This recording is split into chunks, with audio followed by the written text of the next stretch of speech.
Our new weekly segment, as we are just going to start, it's called Free Jimmy Crooks. This week, another 3 home run week for Jimmy, looking good behind the plate. The Cardinals had the Cardinals were playing the night game last night, so I watched Memphis. Leo Barnall was actually playing first, trying to get him some at bats. So Crooks is behind the plate. You never wish an injury upon anybody, but Paez took a nasty shot today in the head. Surprised I didn't knock him out, and then it looked like he kind of pulled a hamstring running around the bases. It's April. We haven't even gotten to May. We haven't gotten to Mother's Day. But how much longer is the Paez experiment going on when Crooks is just crushing the ball in Memphis?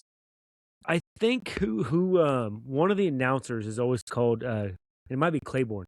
They give it till Flag Day in May, and then that's how you really know who your team is and how they're going to produce and what their identity is. And I think if you continue on this path where Paez isn't hitting, and you had seen earlier that the pitchers were actually going more Herrera with the ERA and everything like that. So I mean, if he keeps going this way, I think you have to. I mean, he's beaten down the door to come up. And if a guy's hot, you have to, and another guy's cold, you got to bring him up. And how ironic would it be if you get Jimmy Crooks up in May and he eclipses Weatherholt, who's been our number one for the last 2 years? And Herrera's not hitting the ball either, by the way. Not really. I mean, Herrera's barely hitting over 200. But if Crooks could come up and just hit 250 and be average above the plate, like that's already, you've got so many dead spots in your lineup as it is. Basically, JJ getting on base at a pretty solid clip, Burley hitting 288 and Walker hitting 300. That's it. Yeah. 6 outs otherwise. And the part of the reason that we love Nolan Gorman is he's left-handed power. But if you get that from your catcher, hey, you've just opened up a utility spot where you get a Fermin or Urias, who's actually got some good pop on him. He hit a rocket the other night, so I'm not against playing him more at third base. Hell, JC, but at third base. Get something going. We got to find a new dynamic for this, because if this isn't going to work. But I think bring him up. Free Jimmy Crooks. Let's go. I like this new segment we're on.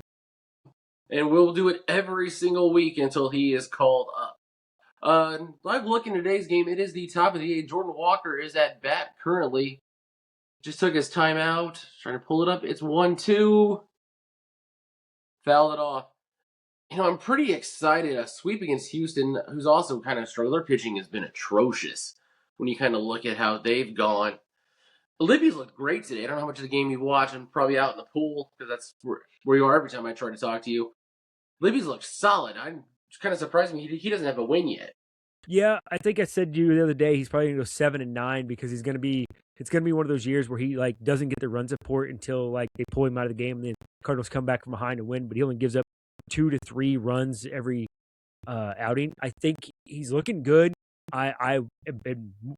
Granted, I think Libby's probably a 2, maybe a 3. He's not your ace of your staff, but hey, man, he's been going out there giving it all, and I can't fault him, so keep it up, buddy. Swing, and there's, go, baby. Get up. Get up. It is off the wall. Walker's got a double. Little action going here in the 8th. Bro, if Libby can even just develop into being the workhorse, where he can give you 180 plus, that is just as valuable as a 3-4 guy. Yes, sir.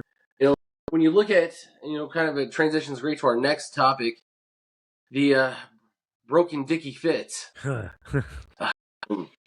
Lat strain surgery. He is going to be out now for the season. Liam Doyle has been terrible in Double-A. ERA pushing 8. Where's your depth coming from now? It was supposed to be Fitz. It was supposed to be Dobbins. Now you've gotten Dobbins. Tink Hintz got roughed up the other day, too. Gave up 7 runs. His fastball's only touching 90. Ooh, dangerous. Yeah, where's the pitching depth coming from? Because Pelletier looked good last night, but Houston, again, is struggling. Leahy looked all right, but how long are these guys going to hold up, especially in the St. Louis heat? Yeah, Takaya Roby's coming back from UCL surgery. Tommy John, Quinn Matthews, Cooper Jerpy. Your depth's not there right now.